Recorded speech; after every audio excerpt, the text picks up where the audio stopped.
video tutorial to explain how to use drama activities in the lesson plan. In this video, it is going to be explained how the drama activities are integrated into a drama-based lesson.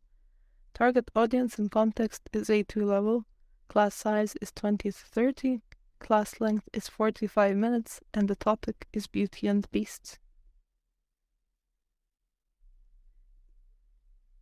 Warm-up.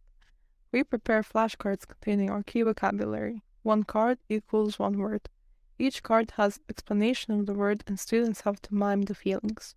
Other students try to guess the feeling. After a while, the students holding the card show the word and/or read the explanation.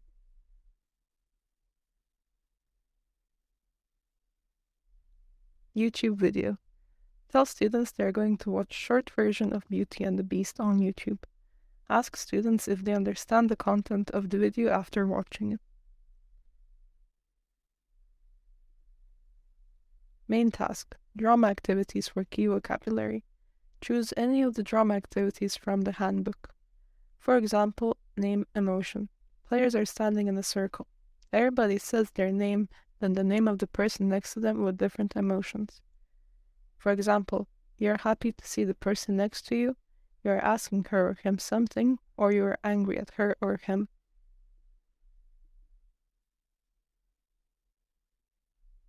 Frozen picture.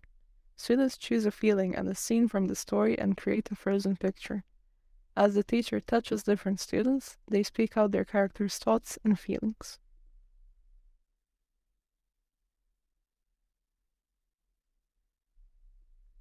Post-task review. As a class, review the language. Show students photographs of real people with certain facial expressions. Students have to describe how these people feel according to them using the key vocabulary.